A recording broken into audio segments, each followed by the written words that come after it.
जीवन की door. Ramesh class 8 का स्टूडेंट था। वह जब क्लास में होता तब बाहर खेलने के बारे में सोचता और जब खेलने का मौका मिलता तो वो कहीं घूमने के बारे में सोचता।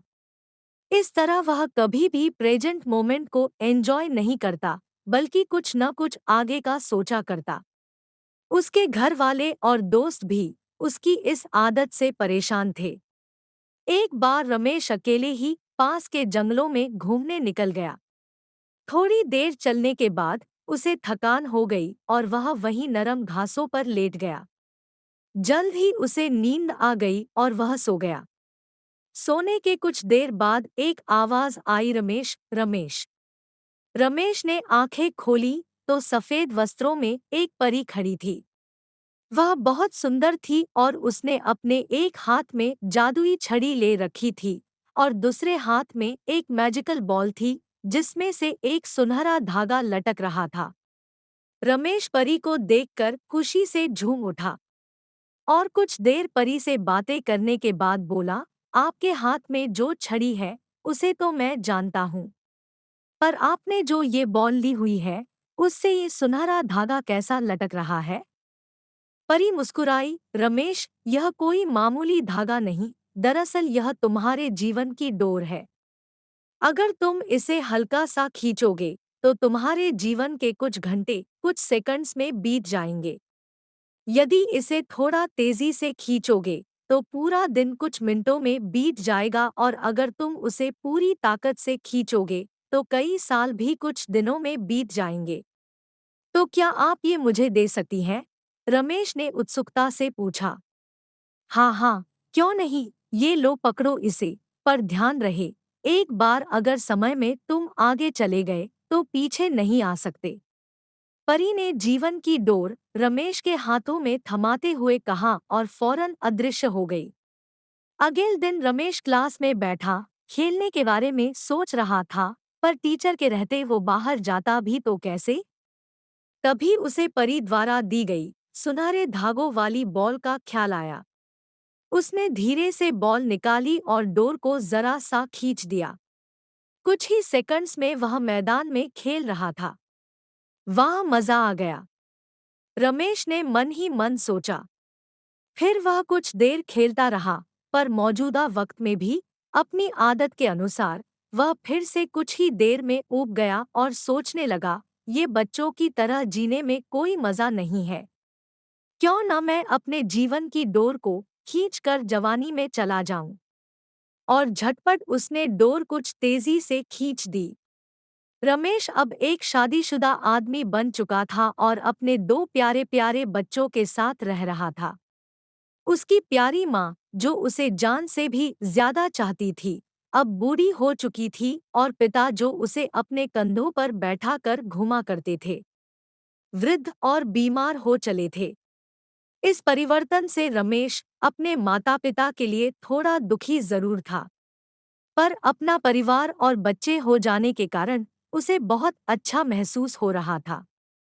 एक दो महीने सब ठीक ठाक चला, पर रमेश ने कभी अपने वर्तमान को आनंद के साथ जीना सीखा ही नहीं था। कुछ दिन बाद वह सोचने लगा, मेरे ऊपर परिवार की कितनी जिम्मेदारी आ गई है, बच्चों को संभालना इतना आसान भी नहीं। ऊपर से ऑफिस की टेंशन अलग है, माता पिता का स्वास्थ्य भी ठीक नहीं रहता। इससे अच्छा तो मैं रिटायर हो जाता और आराम की जिंदगी जीता। और यही सोचते सोचते उसने जीवन की डोर को पूरी ताकत से खींच दिया। कुछ ही दिनों में वह एक 80 साल का वृद्ध हो गया। अब सब कुछ बदला चुका था, उसके सारे बाल सफेद हो चुके थे, झुर्रियां लटक रही थी, उसके माता पिता उसे छोड़कर जा चुके थे। यहाँ तक कि उसकी प्यारी पत्नी भी किसी बीमारी के कारण मर चुकी थी। वह घर में बिल्कुल अकेला था, बस कभी कभी दूसरे शहरों में बसे उसके बच्चे उससे बात कर लेते। लाइफ में पहली बार रमेश को एहसास हो रहा था, उसने कभी अपनी जिंदगी को एंजॉय नहीं किया। उसने न स्कूल डेज में मस्ती की, न कभी कॉलेज का मुंह देखा। वह न कभी अपनी पत्नी के साथ कहीं घूमने गया और न ही अपने माता पिता के साथ अच्छे पल बिताए। यहाँ तक कि वो अपने प्यारे बच्चों का बचपन भी ठीक से नहीं देख पाया। आज रमेश बेहद दुखी था।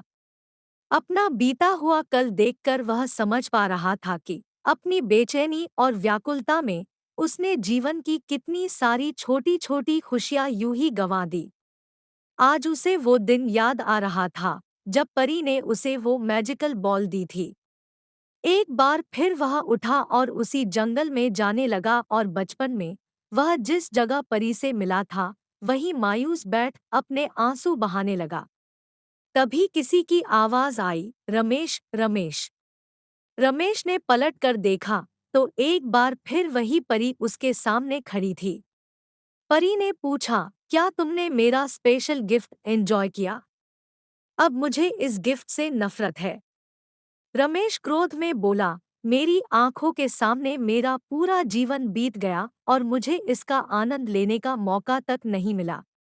हाँ, अगर मैं अपनी जिंदगी नॉर्मल तरीके से जीता, उसमें सुख के साथ दुख भी होते, पर मैजिकल बॉल के कारण मैं उनमें से किसी का भी अनुभव नहीं कर पाया।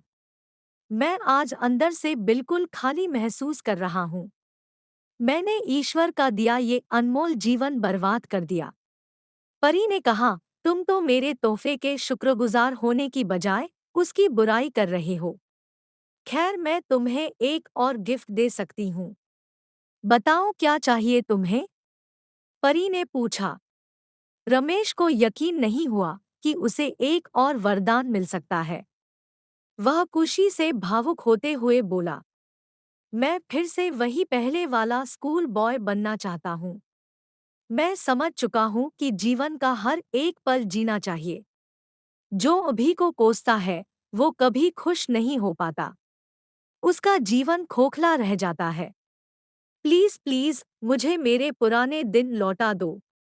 तभी एक आवाज आती है, उठो बेटा, तुम यहाँ इन जंगलों में कैसे आ गए? और ये सपने में प्लीज प्लीज क्या बड़बड़ा रहे थे? रमेश आंखें खोलता है।